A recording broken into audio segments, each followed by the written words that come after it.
Assalamualaikum warahmatullahi wabarakatuh. Halo, perkenalkan nama saya Fahmi di channel Ongok Kreatif. Di video kali ini saya akan membahas pengenalan istilah-istilah pada industri kelapa sawit. Jadi jangan kemana-mana, tetap di sini di channel Ongok Kreatif.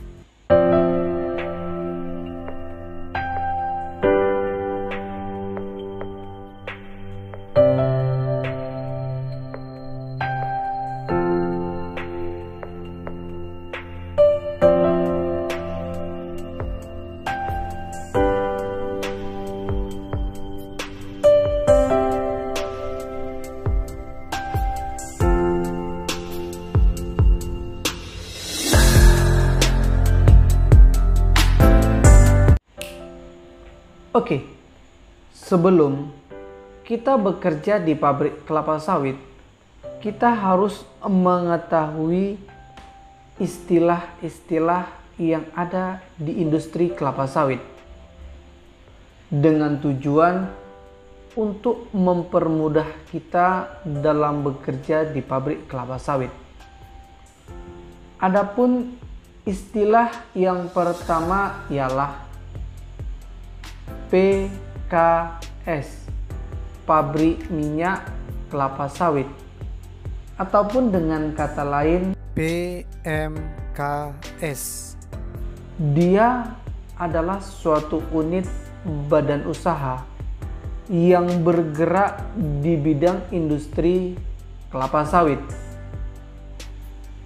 dengan tujuan untuk menghasilkan minyak nabati, baik itu crude palm oil ataupun crude palm kernel. Istilah yang kedua yang harus kita pahami ialah wave bridge, jembatan timbang. Dia berfungsi sebagai alat timbang untuk mengetahui berapa sih muatan yang ada pada mobil truk tersebut.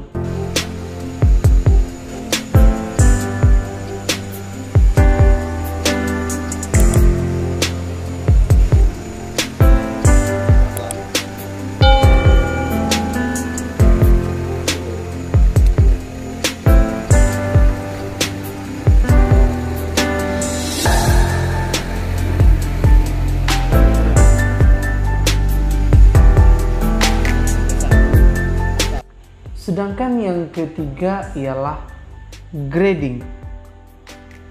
Ini adalah sebutan untuk ataupun istilah dalam proses pemilihan kelapa sawit dengan tujuan untuk mendapatkan kelapa sawit yang berkualitas tinggi.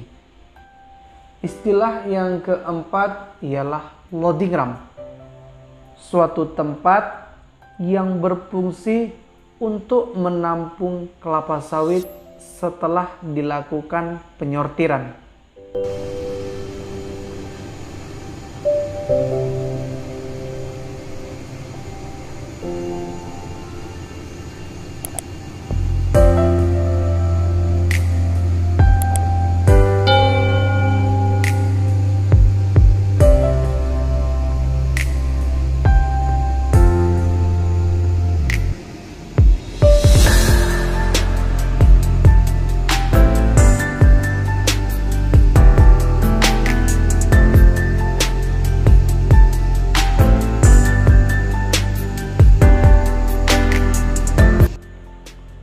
Masuk yang kelima ialah TBS, dengan kata lain tandan buah segar.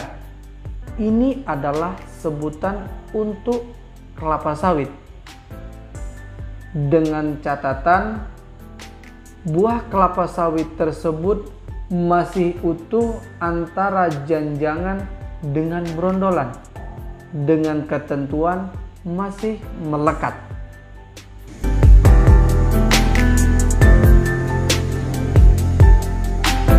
Yang keenam ialah jangkos, janjangan kosong. Sebutan untuk janjangan kelapa sawit itu sendiri. Dengan kriteria tidak terdapat lagi brondolan yang menempel pada kelapa sawit tersebut. Untuk istilah yang ketujuh ialah brondolan, sebutan ataupun istilah butiran kelapa sawit yang sudah lepas dari janjangan. Sedangkan yang kedelapan ialah USB. Ini adalah sebutan untuk buah kelapa sawit yang sudah dilakukan perontokan menggunakan tracing.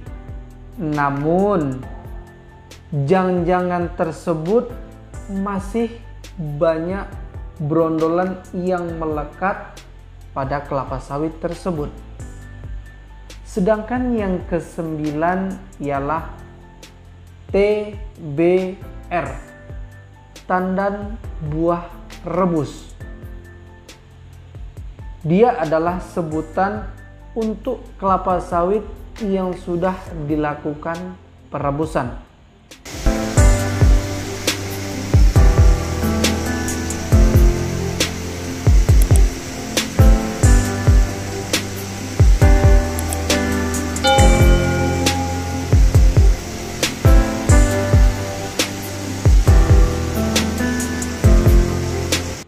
Masuk poin yang ke-10 ialah CPO, crude palm oil. Sebutan untuk minyak nabati yang dihasilkan dari kelapa sawit dengan ketentuan hasil dari pengepresan. Masuk poin yang ke-11 ialah palm kernel, sebutan untuk inti dari kelapa sawit tersebut.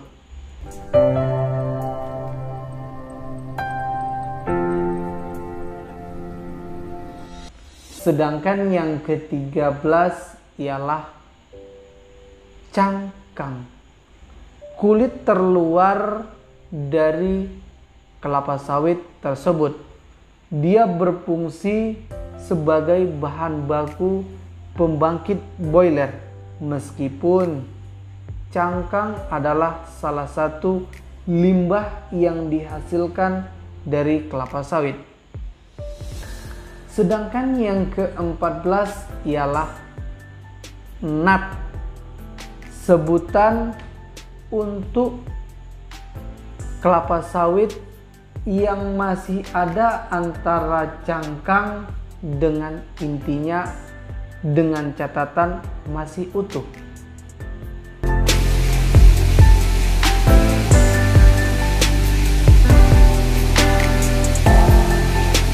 Masuk yang ke-15 ialah light fish. Ialah sebutan minyak dari hasil pengolahan selat menggunakan separator maupun mesin centrifuge. Sedangkan yang ke-16 ialah happy fish, limbah yang didapat pada proses pengolahan selat menggunakan centrifuge ataupun separator.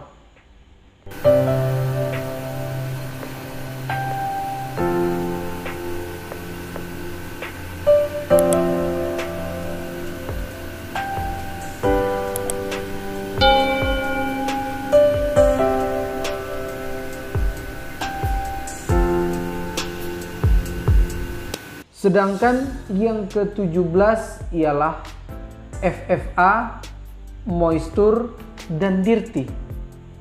Ini adalah parameter pada produk CPO, crude palm oil. Masuk yang ke-18 ialah broken, moisture, dan dirty adalah tolak ukur ataupun parameter untuk kualitas kernel. Sedangkan yang ke-19 ialah LHP, laporan harian pengolahan. Ini adalah sebutan untuk kumpulan akumulatif dari pengolahan di pabrik kelapa sawit.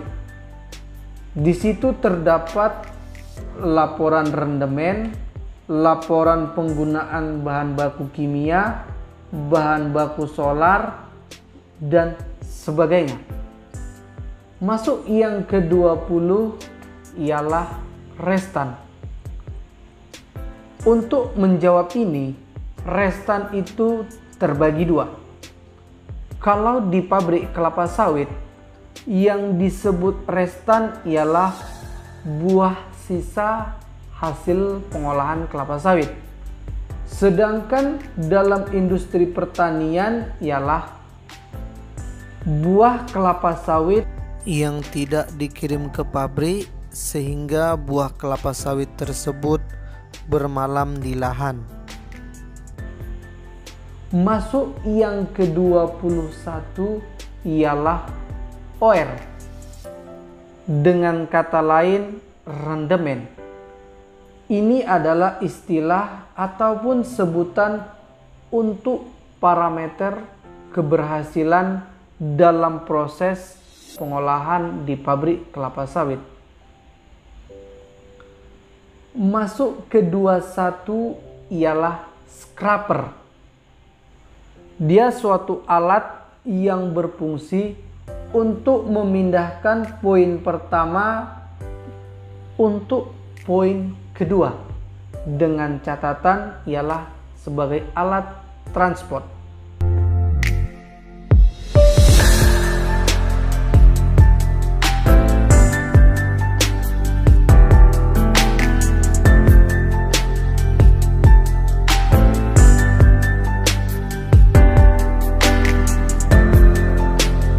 Masuk ke-21 ialah sterilizer ataupun rebusan.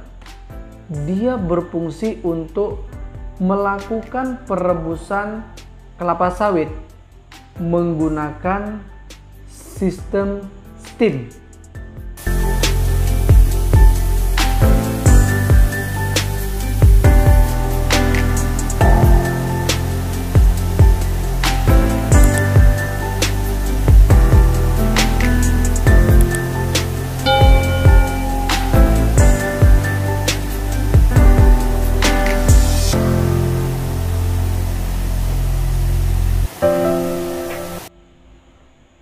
Untuk ke-23 ialah tracer, berfungsi untuk memisahkan antara janjangan dengan brondolan.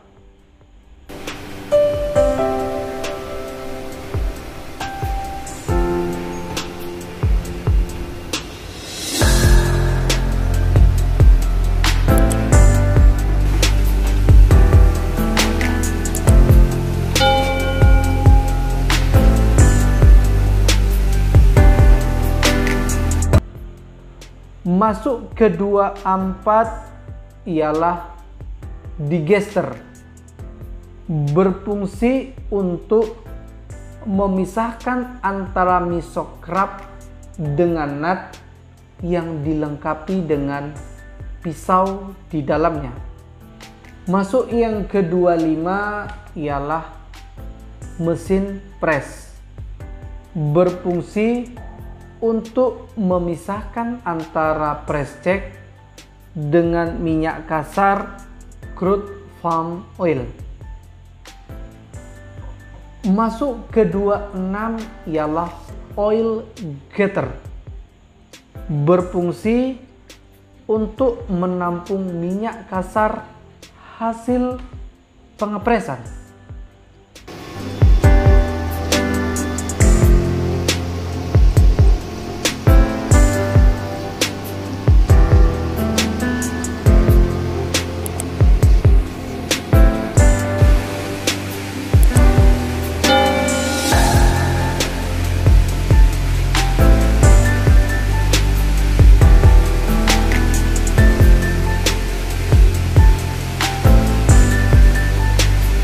Masuk yang ke-28 ialah Santrap Tank, berfungsi untuk menampung minyak dari oil getter. Namun dia memiliki fungsi lain, yaitu melakukan pengendapan, bertujuan untuk memisahkan antara minyak kasar dengan fiber dan kotoran-kotoran lainnya. Masuk ke-28 ialah vibrating oil ataupun vibrating screen yang berfungsi untuk melakukan pemisahan antara minyak kasar dengan kotoran-kotoran lainnya seperti pasir, fiber kasar, dan fiber halus. Yang selanjutnya ialah COT, berfungsi untuk menampung minyak hasil dari vibrating tersebut. Namun dia memiliki fungsi lain, yaitu memisahkan antara minyak kasar dan slat yang masih terkandung pada minyak kasar tersebut.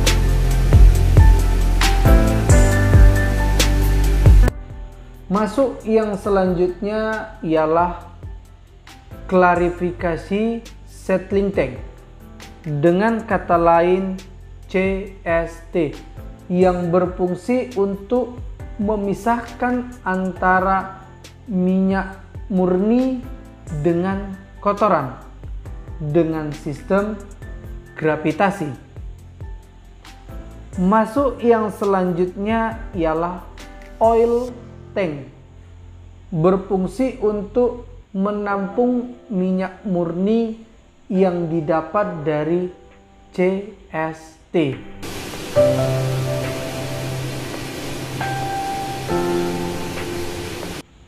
Masuk yang selanjutnya ialah vacuum dryer, yang berfungsi untuk mengurangi kadar air pada crude palm oil sebelum dikirim ke BST. Masuk yang selanjutnya ialah BST. Dia adalah tempat penampungan minyak hasil dari produksi di pabrik kelapa sawit sebelum dilakukan pengiriman.